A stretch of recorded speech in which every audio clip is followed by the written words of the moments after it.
La traición educativa en Paraguay, capítulo 1. Lo que alguna vez conocimos como educación se ha consolidado como un arma de destrucción masiva. En esta serie de materiales desglosamos cómo la transformación educativa de Paraguay 2030 servirá para convertir a los niños y jóvenes en un ejército de degenerados, analfabetos y esclavos a merced de las élites tecnocráticas que dominan la economía, la política y el desarrollo tecnológico de la dictadura más brutal jamás experimentada en la historia de la humanidad. En el marco del Programa Indicativo Plurianual para Paraguay 2014-2020, la Unión Europea impuso a Paraguay la hoja de ruta a seguir en el sistema de adoctrinamiento estatal. La mayor de las prioridades establecidas para Paraguay en el programa de la Unión Europea fue la educación, a la cual se destinó más del 50% de la suma total que ascendía a 168 millones de euros. En 2014 se realizó el primer desembolso de 44 millones de euros y en 2019 un segundo desembolso de 41 millones de euros. En el documento de la Unión Europea se hace mención del papel preponderante de la denominada sociedad civil, haciendo referencia a las ONGs, agentes al servicio de intereses extranjeros. Cito textualmente: la Unión Europea consultó a los representantes de la sociedad civil y al sector privado acerca de la elección de los sectores prioritarios en agosto de 2013. Además de ser un importante interlocutor a lo largo de las fases de formulación y aplicación, la sociedad civil desempeña también un papel clave a la hora de pedir explicaciones a las autoridades acerca de los progresos de la reforma. La Unión Europea intentará reforzar las capacidades de las organizaciones de la sociedad civil a través de sus programas temáticos. La respuesta de la Unión Europea se puede completar mediante operaciones financiadas por el Banco Europeo de Inversiones. Una vez más queda demostrado con evidencias la forma en que las fundaciones y ONGs son financiadas para operar dentro del ámbito público y privado, haciendo lobby político, adoctrinamiento y propaganda ideológica, controles constantes, emitiendo informes y ejerciendo presión para que la agenda globalista sea implementada a rajatabla a pesar de la enorme resistencia de los paraguayos. Es menester comprender que personajes como Juan Manuel Brunetti o el siguiente intérprete que obtenga el papel de ministro de Educación no son más que mensajeros bien pagados y cómplices de las directivas impuestas desde los organismos internacionales y sus financistas. Mienten descaradamente al pueblo paraguayo y entregan en bandeja el futuro de nuestros niños y jóvenes, porque esa es en realidad su única función. El 30 de noviembre de 2021 se presentó el primer acuerdo del Plan Nacional de Transformación Educativa 2030. En dicha presentación se hizo público un documento para la consulta de la ciudadanía, en el que se presentaba a las comunidades de aprendizaje como uno de los conceptos claves del programa. El concepto de comunidades de aprendizaje es mencionado un total de 21 veces en el documento, pero en ninguna parte especifican de qué formas se ejecuta el concepto durante la práctica escolar. La transformación de las escuelas en comunidades de aprendizaje es una propuesta desarrollada por la Community of Research on Excellence for All, conocida por sus siglas CREA, de la Universidad de Barcelona en España. El sociólogo español Ramón Flecha es el fundador de CREA y del concepto de escuelas transformadas en comunidades de aprendizaje. En la página oficial de CREA detallan que la base conceptual en la que se sustentan las comunidades de aprendizaje provienen de las conclusiones del proyecto Included, Estrategias para la Inclusión y Cohesión Social en Europa desde la Educación, financiado por la Comisión Europea dentro del programa Erasmus Plus y coordinado por CREA de Ramón Flecha en 14 países. Ramón Flecha es citado como fuente bibliográfica en el mencionado documento para la consulta pública proporcionado por el MEC. Según la página de CREA, el entrenamiento en comunidades de aprendizaje consta de un total de 10 módulos. Ninguno de estos detalles fue mencionado en el documento proporcionado por el Ministerio paraguayo. El módulo 1, titulado Introducción y Bases Científicas de las Comunidades de Aprendizaje, se trata de un folleto de 20 páginas de propaganda cientificista que pretende persuadir de la validez científica que sustenta a las comunidades de aprendizaje. El folleto propagandístico nos dice en el apartado titulado Bases científicas de las comunidades de aprendizaje, cito textualmente, la enseñanza y el aprendizaje que se ofrece en las escuelas tienen que estar basados en evidencias científicas que la comunidad científica internacional ha contrastado y ha aceptado.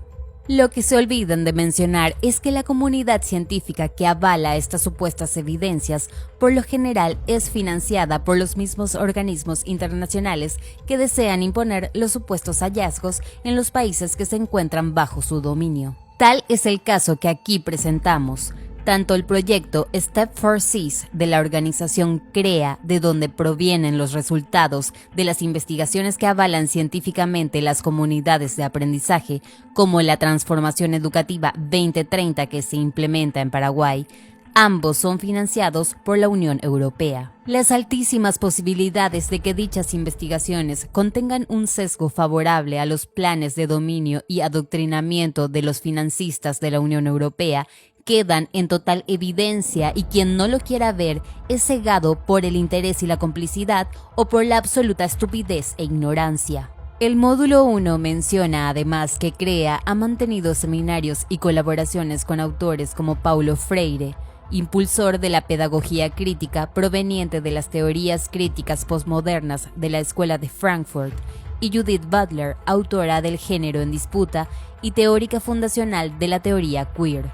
Tanto Freire como Butler son conocidos intelectuales del progresismo y de la ideología de género que los paraguayos hemos rechazado de forma contundente y que desde los organismos internacionales, en complicidad con las ONGs locales y los sucesivos gobiernos, se nos impone de forma absolutamente dictatorial.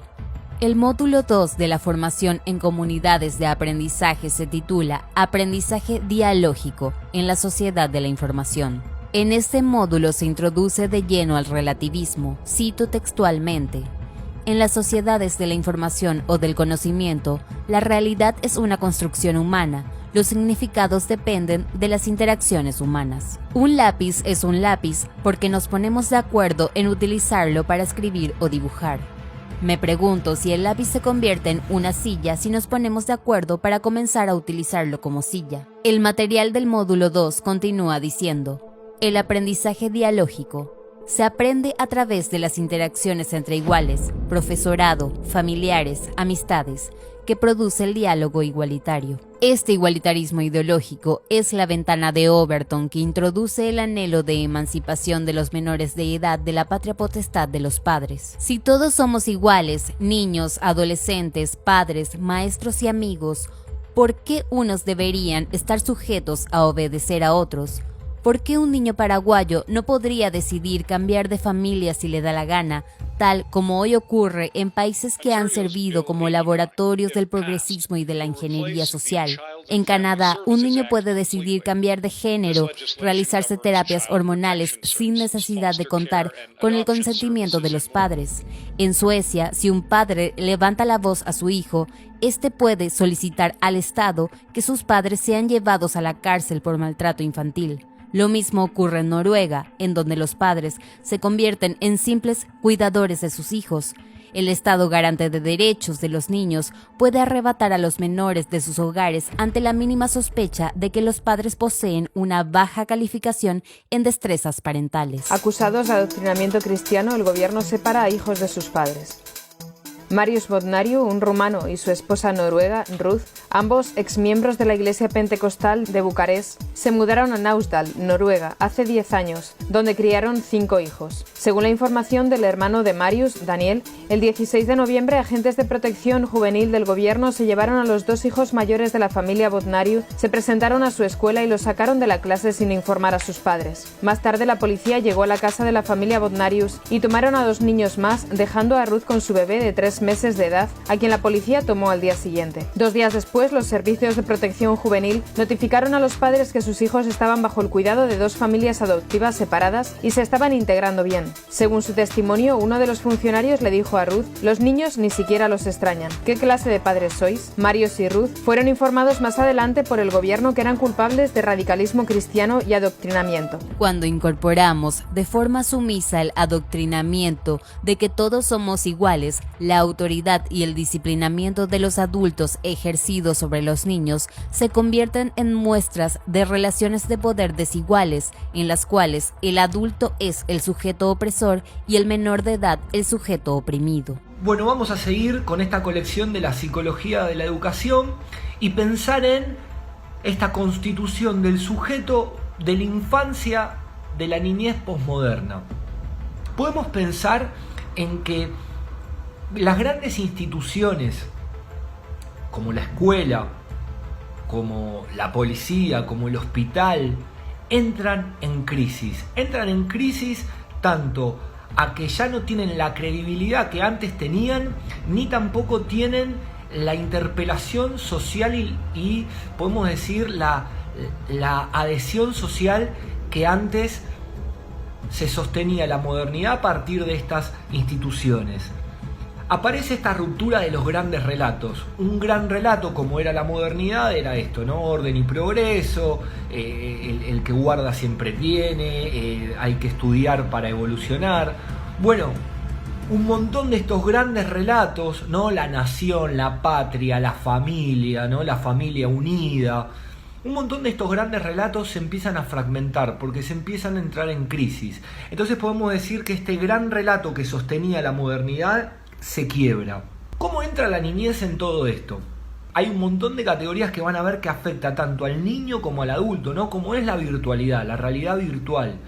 Los niños se dicen que son los nativos digitales, tienen un acceso a la información y al uso de estas nuevas tecnologías y a esta realidad virtual mucho más aceitada que los adultos.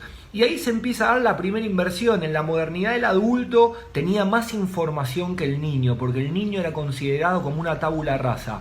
En la posmodernidad, el niño y el adulto tienen la información. Muchas veces se habla de que el niño está por encima del adulto, tanto en la autoridad como también en esta cuestión que hace a la información virtual, que hace a la información de las redes sociales, de este nuevo lenguaje, de estas nuevas tecnologías que hacen a las configuraciones sociales contemporáneas. Cuando los padres toleran y asimilan estas medidas, entregan la vida de sus hijos en manos de funcionarios del Estado garante de derechos. Poco a poco, bajo la excusa de la promoción de los derechos de los niños, se pervierte el sistema para destruir los derechos de los padres y la patria potestad. Esta perversa mentalidad igualitarista también niega que las jerarquías y las diferencias son inseparables de la naturaleza humana. Las jerarquías, los rangos y las categorías suelen obtenerse en base a mérito, experiencia y esfuerzo. Bajo un sistema de adoctrinamiento en igualitarismo ideológico,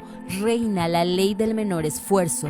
Como resultado, se logra igualar en la mediocridad y se convierte al alumnado en masas de personas intolerantes al esfuerzo y a la disciplina. Esto queda absolutamente en evidencia en la guía política del proyecto Step for CIS, dentro del cual se desarrollaron las comunidades de aprendizaje.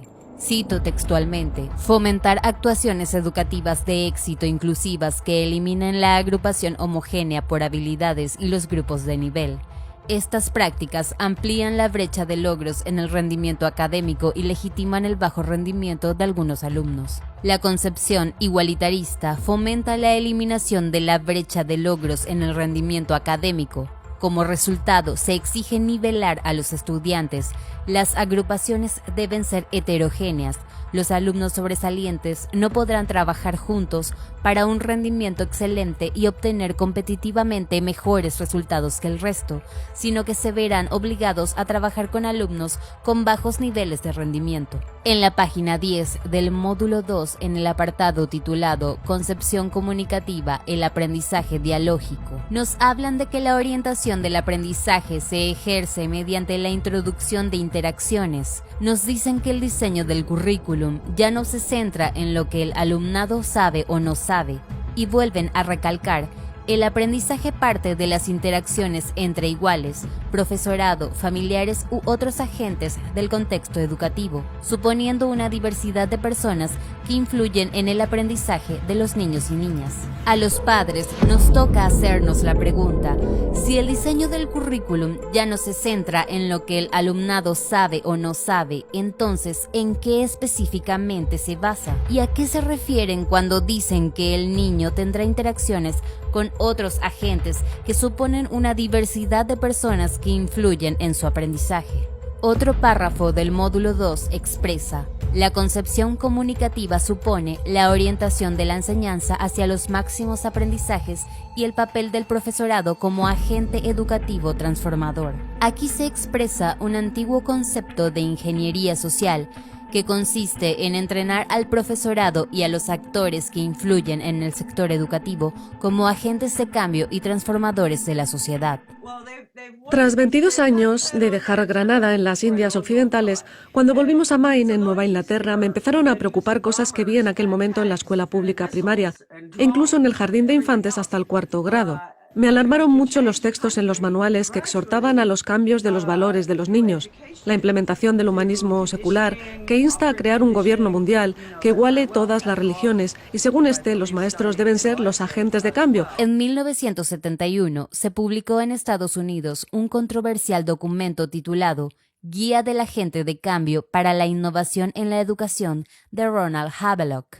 El sector más conservador de la sociedad estadounidense reconoció inmediatamente el contenido subversivo del documento y fue bautizado como la Biblia para alterar los valores y la forma de pensar de los estudiantes. Nos entrenaban sobre cómo influir en la sociedad del área donde vivíamos. Nos enseñaban cómo cambiar la percepción de nuestra comunidad sobre lo que ocurría en el mundo. Teníamos que cambiar el enfoque de la gente sobre el concepto de ciudadanía y la Constitución, cambiar su visión de lo bueno y lo malo, de sus valores tradicionales, inculcar programas especiales para realizar los cambios. Me enseñaron cómo identificar a las personas que pertenecían a la resistencia, los que pensaban de forma distinta a nosotros. Es decir, me entrenaban para identificar a gente como yo. En este documento se describe el proceso de generación de cambios dentro de trabajos de grupos llamado el método de diálogo, indagación, acción. Este método de creación de cambios fue presentado en las escuelas bajo el nombre de capacitación para la resolución de problemas. La meta de este tipo de entrenamiento era la adquisición de una sensibilidad agudizada. Como resultado, los participantes podrían volverse cada vez más sensibles a las relaciones clave entre los miembros de un grupo, sensibles a la influencia de una atmósfera de grupo, sensibles a la naturaleza de la toma de decisiones y a puntos en la interacción grupal donde los miembros pueden ayudarse unos a otros a alcanzar metas compartidas. Otro objetivo importante de la capacitación a través del método diálogo, indagación, acción era lograr que los participantes reevalúen y modifiquen sus disposiciones y estereotipos profundamente arraigados hacia ciertos grupos, personas o ideas. Mediante ejercicios similares a los de una terapia grupal, los agentes de cambio, maestros o voluntarios, podrían modificar las concepciones arraigadas de los alumnos sobre temas como sexualidad, intimidad humana, autoridad, consenso, empatía, resistencia, libertad, etc. The purpose of education is to change the thoughts, actions, and feelings of students. And then he goes on and he says, he defines good teaching, and this is even worse from the parental standpoint, as challenging the students' fixed beliefs. El sistema de trabajo de los agentes de cambio en las escuelas, propuesto por Ronald Havelock, es sospechosamente similar a las propuestas psicopedagógicas de trabajo grupal que se mencionan en el módulo 2 de la capacitación para las comunidades de aprendizaje, y de hecho aquí también se menciona el eufemismo resolución de problemas. Cito textualmente, siguiendo también el enfoque sociocultural de Vygotsky. Para Bárbara Rogoff, el aprendizaje se produce a partir de las interacciones de los niños y niñas con personas adultas que apoyan su desarrollo, guiando su participación. Es lo que se denomina participación guiada en actividades relevantes en la comprensión de las nuevas situaciones y en la nueva resolución de problemas. Por su parte, Gordon Wells también argumenta que los entornos de aprendizaje escolar tienen que ser entornos de acción e interacción colaborativas, donde el profesorado necesita cambiar su papel tradicional para colaborar dialógicamente con las personas de la comunidad. Este autor nos habla sobre la indagación dialógica, donde plantea una mayor indagación del alumnado si reorganiza los espacios escolares y se introducen todos los recursos con que cuenta la comunidad escolar. La indagación se refiere a una predisposición a interesarse por las cosas, a plantear preguntas y a intentar comprender colaborando con los demás en el intento de dar respuestas. Un enfoque educativo que reconoce la relación dialéctica entre el individuo y su entorno, que se produce a través de la interacción comunicativa. Aquí podemos ver que la propuesta es la misma: trabajo de interacción grupal, de indagación sobre la forma de pensar de los alumnos, el papel preponderante de las interacciones, entendiendo que interacción es la influencia que reciben recíprocamente los agentes que se relacionan. Y finalmente hablan de resolución de problemas y hallazgo de nuevas respuestas. Estamos hablando del engaño semántico. ¿Han oído alguna vez palabras tan hermosas como pensamiento crítico? Bueno, yo volví e investigué lo que significa pensamiento crítico. A Lenin le encantaba el concepto del pensamiento crítico. Para Lenin, en el pensamiento crítico no hay nada sagrado, todo evoluciona. En otras palabras, adiós a los 10 mandamientos, adiós a la Constitución de Estados Unidos. Todo evoluciona. Ese es el pensamiento crítico. Pero los padres no lo saben. Piensan que el pensamiento crítico suena estupendo. ¿Por qué mis hijos no van a poder pensar de forma crítica o tomar decisiones? La otra expresión que usan es tomar decisiones. ¿Ningún padre puede oponerse a un superintendente escolar que diga que van a hacer un curso de toma de decisiones? Digamos a los padres, no. Ese curso es una clarificación de valores. Y ellos ni siquiera entienden que esas clarificaciones son la destrucción total del espíritu, de la moral y de los valores. Por ejemplo, mamá y papá son de la vieja escuela. No sirve, según la dialéctica. No les obedezco más. Sus ideales, fuera. Eso se llama el engaño semántico. La resolución de problemas y hallazgo de nuevas respuestas se refiere a que luego de exponer al niño o al adolescente a situaciones específicas que mediante el lenguaje, las imágenes o ejercicios grupales guiados por los agentes de cambio, logran moldear la mente e ideas de los participantes. El producto acabado es el niño que ha sido sensibilizado lo suficiente como para generar las respuestas adaptativas que el modelo de adoctrinamiento pretende. El módulo 2 nos vuelve a mencionar a Paulo Freire. Nos dice: Paulo Freire es el autor más importante de la educación del siglo XX. Desarrolló su obra en 1970, Pedagogía del oprimido, la idea de la acción dialógica frente a la educación bancaria. Personajes como Paulo Freire buscan ser vendidos al público incauto como autores de corrientes de pensamiento que surgieron en Latinoamérica, y que a través de la aplicación de sus ideas se logrará la emancipación de los países de tercer mundo del yugo de los países dominantes. Pero la realidad es que nuevamente nos encontramos con la vieja práctica de disidencia controlada. Solo debemos preguntarnos por qué la misma Unión Europea, que controla, en coordinación con otros organismos internacionales, la agenda política, económica y cultural de nuestros países, financia, promueve e impone las ideas de supuesta emancipación de los oprimidos de Paulo Freire. Cuando uno piensa en un proyecto pedagógico, eso remite necesariamente a proyecciones políticas, económicas, sociales y culturales más amplias. Podríamos hablar de proyectos civilizatorios. Cada proyecto civilizatorio va a tener como correlato un proyecto pedagógico concreto. La respuesta es simple, porque dicha ideología solo sirve para crear idiotas útiles, fieles y funcionales al sistema. La fama de Paulo Freire no se debe a que éste haya sido un prolífico intelectual o un pedagogo revolucionario, sino a la enorme campaña propagandística que gira alrededor de su nombre a través de los organismos internacionales, los ministerios de educación de todo el mundo y las ONGs. El objetivo de la transformación educativa 2030 es la creación de nuevas generaciones de paraguayos carentes de principios, de escala de valores y vaciados de conocimiento. Una masa atontada, sensible y débil que jamás se opondrá a la dictadura. Este es el presente en el nuevo orden mundial, el gran reseteo y la cuarta revolución industrial. Es decisión de cada uno de nosotros vivir en la dictadura huxleyiana del mundo feliz, construido por los tecnócratas,